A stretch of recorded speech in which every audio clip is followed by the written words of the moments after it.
Hello and welcome to this week's coffee vlog. It's now Friday the 4th of November at 5:30 and I'm heading home shortly if the traffic allows me. It's been a less what do I say? What do I call it? It's been a less sort of disruptive week. Disruptive is a good word. It's been less disruptive this week. But it has actually, it's been quite hard work still because, oh, do you know, you wait for ages and then someone pops out of nowhere. It's been quite a busy one still because I've had the first deliveries this week to the Christmas market guys who have a lot, and I mean a lot, of chocolate sauce offers. American chocolate sauce for hot chocolates for the Manchester Christmas market. So you're not going to see any of me really on this one. I need to start thinking about doing the morning vlogs, don't I? The trouble with morning ones is I'm not very, well, I'm not very with it at any time, to be honest, but morning's not good either. So yeah, the Christmas markets have started, so I've been delivering his loads of stuff. 3 days, 3 van deliveries across of his chocolate sauce and coffee and other stuff to get him started off with. They've been busy going to the markets. Go on then, how can you not be in the right lane? It's not like it's hard, is it? There's only 50% chance of being in the right lane and you can't manage it. So yes, that's been hectic, and I've self-inflicted. I've had a nightmare with printers and computers, and oh, do you know, you have these great ideas, don't you, and then it goes wrong. So moved over to the new website, which I know I didn't give you the link to last week because I forgot, because I fell asleep after processing the vlog and didn't actually do the vlog until Saturday, and then I'd done it on my phone because I was out and about doing something else, so I hadn't really got all the stuff to put in. So yeah, I'll do a link to the new site. The old site is still ongoing, and I'm kind of just redirecting, as I mentioned last week, bit by bit pieces of the site. I didn't really get round to do what I wanted to do, because the other thing I'm trying to start with is to, that's madness. Just fly in the littlest gap, they will. Balloon pots, all of them. What I'm trying to do is, so the new shop order system, I can now change the layout of what's printed, which I could never do before, for the order. So if you want to print something out, you can completely change and move about what you're printing out. So I'm trying to print our invoices direct from the shop rather than the old system was, because we printed out on a bit of paper and it was entered into our Sage system manually as an invoice, all the information, then we print that to the warehouse and the warehouse man starts entering all that, which is quite a lot of prattling about really. And of course all that retyping in of information, especially addresses and products and everything else, leaves you quite open to mistakes being made. So trying to get away from all that, want to just print straight. When we get shop order, the shop order is printed from what they've put in themselves in there on our invoice, and then it's given to the warehouse and packed. He's then going to enter it still into Interlink. If I could work out how to sort of do that last step as well, then that would be even better. But you know, at least we're cutting out one step of entry. And what we're then doing as far as our own back-end accounts is entering the sort of stock on the invoice for the stock control, but we just don't need to enter all the address information and everything that used to be entered, because it's just been printed out automatically instead. So had that idea. The printer we use for invoices is dot matrix, so we've got a dot matrix printer in the warehouse and one in the office, and the one in the warehouse was the one that printed these shop orders direct the best. It came out properly. I couldn't get the one in the office to do it, so I thought switch them round because we need it in the office for, you know, the generating of the Sage invoice, so I can then I think I'm going to need to put some anti-steam in on, anti-steam ahead. So swap them round because we needed it, because you have to generate the Sage invoice, and we still need to put an invoice number on that invoice that we print out from the shop. So swap them around, dead easy, you think, won't it? Just swap, you know, move two printers from one location to another and attach them to respectively other computers. It shouldn't be a problem, should it? Oh my god, what a problem it was. Saturday morning, I was in Saturday morning at 7 AM at work on Saturday morning. Don't ask me what, I woke up before 6, and I ended up getting up at 6 AM because I just woken up and I was like, I'm just awake. I think it was because I needed to be at work on the Saturday, and oh, the M62 has been an accident. That's why there's loads of cars along here, apparently. So they're all trying to bypass the accident and go the back way, and just ended up in this queue instead. So yeah, 7 o'clock Saturday morning I got there, and the work didn't turn up till 8, but I was well bedded in. But you're trying to get the stupid printer to lay out, because all our invoices are like pre-printed with all the boxes and areas that you put stuff. So yeah, go on then if you must. Don't mind me. Yeah, they're all like, what's going on here? Bit of a queue. There's people turning round because they've seen this big queue and they're like, oh, it's a massive queue, I don't want to be stuck in it.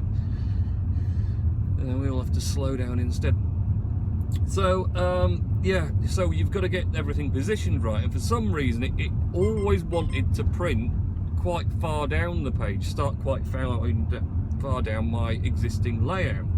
So I had to pull it back up again. And bear in mind, I tried about 8 different drivers for the printer, and they're all doing exactly the same thing. There was just no. And I mean, the other problem I had is it started off, it was horrifically slow because it was like doing some sort of super dot printing or whatever. But I managed to work out eventually how to go through all the settings and change that in the settings of the printer driver. But it was still too far down the page, so I had to move it down the page, and then when I was trying to move it up, the way Sage have it all laid out, it's just super complicated. It's not like boxes on a page. There's all different bits for the different sections, and as I was moving bits up, if I went too far, it crossed into another section and just threw the stuff all over the place, and then it went wrong completely. So of course, and I've got to print it from where we print it in the office, then go all the way out to the warehouse to see what it's come out like, find out it's completely not right, go all the way back with it to the office again, start meddling about with more bits, or start all over from scratch in the case of where it's gone wrong completely, and yeah, just back and forth and back and forth. So I didn't get what I was going to do on Saturday because I spent most of it doing that, and I still didn't get it right. And then consequently, for some reason, that caused me loads of hassle with one of the office computers, which then decided to refuse to want to connect to any of the printers, and I managed to get them to connect to the dot matrix ones, but it wouldn't do the laser ones, and it was refusing to do the dot matrix ones again then, and it needed to connect to them. So, and it was on XP, and I was like, right, I'll tell you what, let's get rid of XP, because we need to get rid of XP anyway, because it's not supported anymore, so it's a security risk. So let's get rid of XP.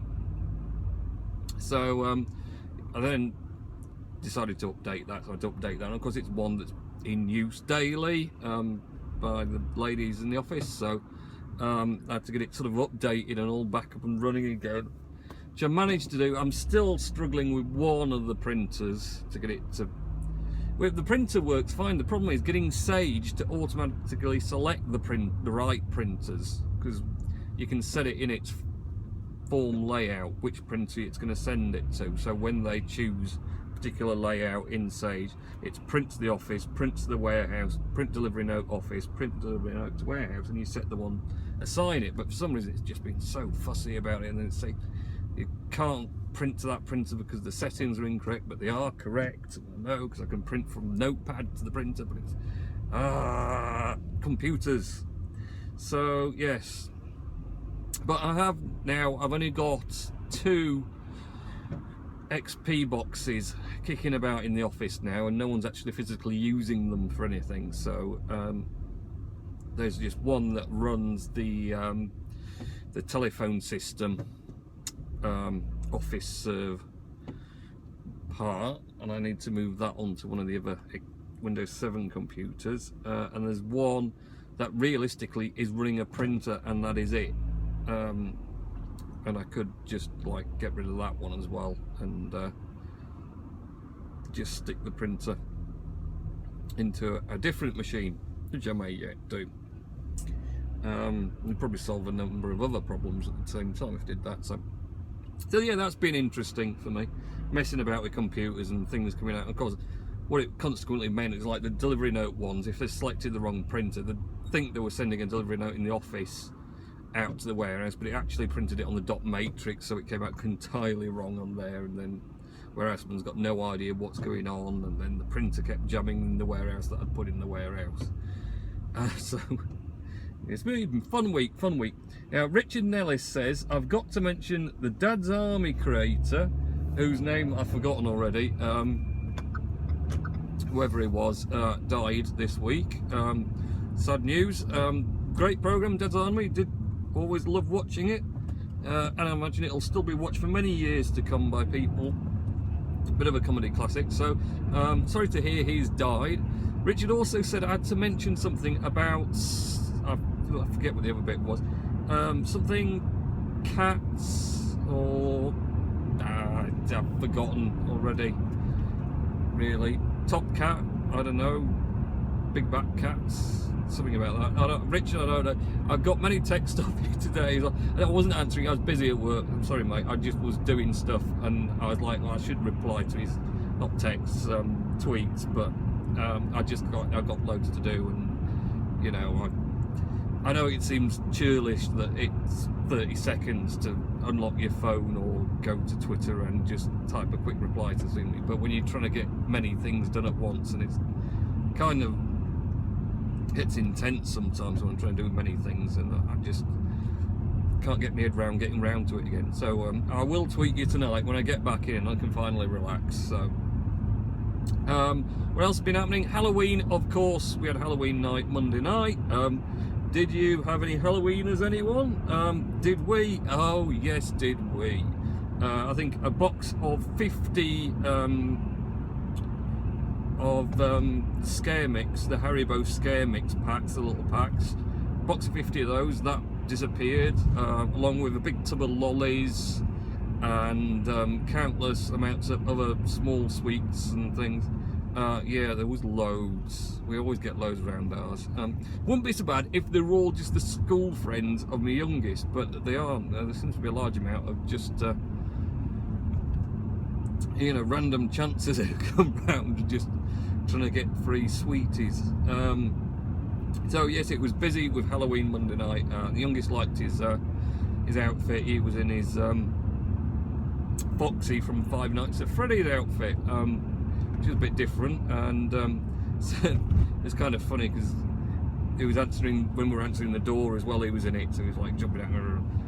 And it's amazing how many of the other kids are like, oh, Five Nights at Freddy's, yeah.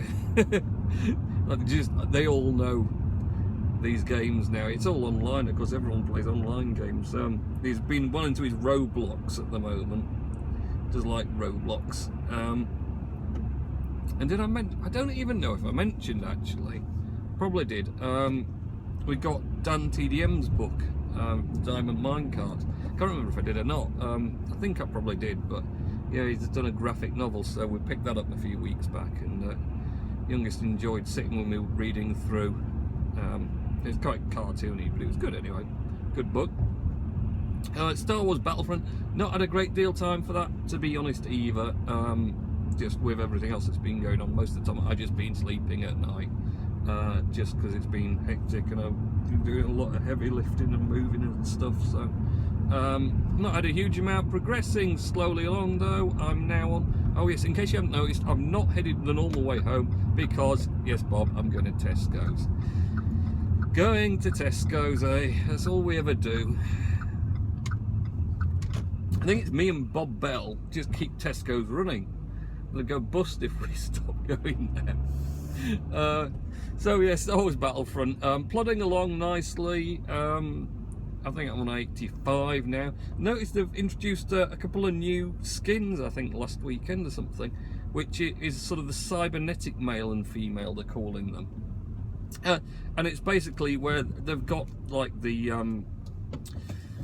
and a like electronic digital control unit thing around the top of the back of the heads on them, and they kind of have like little lights that are flashing as you see them running about and whatever else. So they're new skins for Star Wars Battlefront, which is nice to see them running about. It's a bit different. I'm not sure I'm going to bother getting one of those. I'm quite happy with the ones I got, really. So yeah, I'm going to pop right at the back because that's what I do. Right at the back, at the bottom. So yeah, that's it. I'm going to go and grab some emergency stuff for home, and I'm going home to relax, hopefully. If it's all going to be relaxing or not, I don't know. So have a good week and week next week, and I'll catch you in next week's coffee vlog.